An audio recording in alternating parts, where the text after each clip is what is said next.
네, 세관 관련 내용이 나오지 않게 해달라. 야당 도와줄 일 있냐? 이게 이제 작년 10월에 조병로 경무관이 백혜령 수사팀장에게 수차례 전화를 해서 마약 수사 브리핑에 대한 압력을 넣었다라는 것인데요. 그 후에 이제 서울청으로부터 부당한 사건 이첩 요구가 있었습니다. 그것 때문에 수사 중단이 됐었고, 작년 서울청 국감에서 제가 이 불효부당한 이 이첩 요구에 대해서 최상병 사건처럼 되지 않을 수 있게 해달라라고 서울시부터 징계 요청까지 했거든요. 근데 결과가 불문의결이었어요. 그러니까 아무 징계도 받지 않았던 거고, 청장이 직접 감찰 결과를 받아보고 징계 요청을 했던 사안에 대해서 중앙징계위원회에서 거부하는 이런 경우가 경찰 생활 34년 동안 하시면서 보신 적 있습니까? 제가 징계 업무를 그걸 안 해봐서 이건 잘 모르는데 아까 의원님께서 말씀하신 없어요. 최근 5년 동안 아까 양분남 의원님 말씀하신 것처럼 중앙징계위원회에 회부된 경무관 이상의 경찰 간부 중에 불문 처분을 받은 건 조병로 경무관이 유일합니다. 이거는 오직 단 한 사람만 불문 처분이라는 특혜를 받았다는 건데요.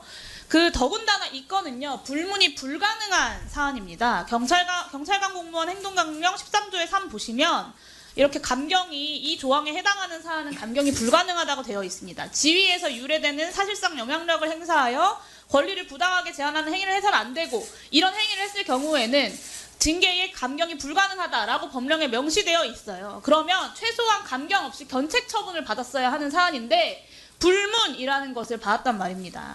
그러니까 이 불문 처분 자체가 위법해요. 근데 경찰이 이 위법 부당함을 인지하고 당연히 중앙징계위에 불복 신청을 했었어야 됐는데, 후보자께서 보시기에 왜 그렇게 하지 않았다고 생각하십니까?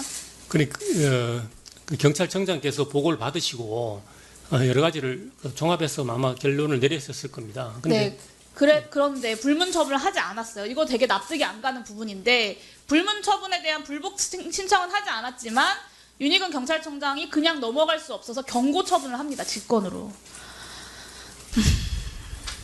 왜 그럴까요? 그 문제가 있다고 보기 때문에 문제가 그렇게 있다고 보기 때문이죠. 판단하신 것 같습니다. 검찰은 이 이후에도 문제가 많은데요. 검찰이 인천 세관들 컴퓨터에 대한 압수수색 영장을 2차례나 거부를 했어요. 이 해당 수사하는 팀장이 이 부분에 있어서 문제 제기를 했다가 지금 그 좌천 인사를 받은 것 아닙니까? 조병로 경무관과 연결된 세관 연루 마약 수사에만 2차례나 영장이 거부됐는데, 이 핑계가 아주 황당합니다. 세관에 있는 누구 컴퓨터에 어떤 자료가 있는지까지 특정해야 된다. 경찰 생활 오래 하셨으니까 보시기에 이게 합리적이고 당연하고 상식적이고 보편적인 영장 반려 사유라고 생각하십니까? 제가 최근에 이제 서울경찰청장으로 부임해서 여러 사건을 보고받으면서 전반적인 추세가 보면 압수수색 영장이 굉장히 제한적으로 발부됩니다. 최근에요. 그 추모연대 압수수색 보면요, 굉장히 광범위하게, 심지어는 문화재 평가서 단체 간담회 결과까지 그냥 현장에서 판단해가지고 가져가는 압수수색이 막 이루어집니다. 일상적이지 않아요. 그리고 이 사건은 마약 일반 입에 세관 직원이 연루되어 있다는 증언이 일관되게 나왔었고요. 세관 컴퓨터 내에 첩보 보고서의 존재가 있다는 것까지 확인이 됐는데, 이것도 더 구체적이어야 한다고 2차례나 반려를 한 거예요. 이게 상식적입니까? 일상적인가요? 아니죠. 아까 말씀드린 것처럼 윤희근 청장은 최소한 직권 경고를 했어요. 근데 후보자는 정반대였어요. 수사 외압에도 마약 범죄를 끝까지 파헤치려고 했던 수사팀장에 대해서 감찰도 하시고 경고도 하시고 좌천성 인사까지 하셨습니다. 결국에는 조병로 경무관과 연루되어 있는 이 부당한 수사 외압을 용인하는 결론을 서울청장으로서 조지호 후보자 본인이 내신 건데요. 이런 사안에 대해서 여러 가지 문제가 있는 당사자로서 청장 역할을 수행하기에 자격이 있다고 생각하십니까? 제가 담당 과장에게 경고하고 발령을 낸 것에 대해서 좀 보고를 드리겠습니다. 그 사건은 짧게 말씀해 주세요. 서울청 집중수사 지휘 사건으로 되어 있기 때문에 주요한 내용은 서울청에 보고할 의무가 있고 한데 여러 차례 공부 규칙을 위반했습니다. 같은 논리라면요. 같은 논리라면 이런 위법 이렇게 좀 문제가 있었다는 거잖아요. 그러면 경찰청장이 직접 경고까지 한 조병로 경무관에 대해서는 왜 아무런 조치가 이루어지지 않았습니까? 그건 조병로 경무관은 지금 그 경기 남부 경찰청 소속이기 때문에 청장이 되면 인사 조치 하시겠습니까? 저는 조병로 경무관의 인사 조치 하시겠습니까? 검토하겠습니다. 같은 기준을 들이대시려면 인사 조치 하겠다고 오늘 말씀하셔야죠. 충분히 검토할 가치가 있다고 봅니다. 저는. 왜 이렇게 조병로 경무관에게만 미온적인가라는 의문이 듭니다. 이 후보자께서 조병로 경무관이랑 윤석열 대통령 인수위원회에서 같이 일을 하셨어요. 그때 쌓은 인연이 있으시죠?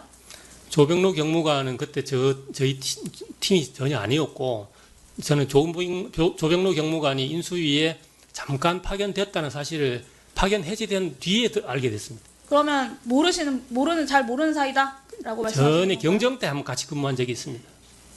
현 정권이 고위직 관료의 인수위 인사를 선호하는 건 다 알려진 사실이에요. 후보자가 인수위 파견 이후에 남들 1년 10개월 정도 걸리는 치안정감 승진을 6개월 만에 하셨고요. 똑같이 승진한 유일한 사람이 프락치 의혹에도 불구하고 살아남아서 당당하게 그 정년퇴임까지 꽃길을 열어준 초대 경찰국장 김순호 씨였습니다. 그리고 이번에는 김순호 경찰국장에 이어서 조지호 후보자 그리고 그 다음은 조병로 경무관인가?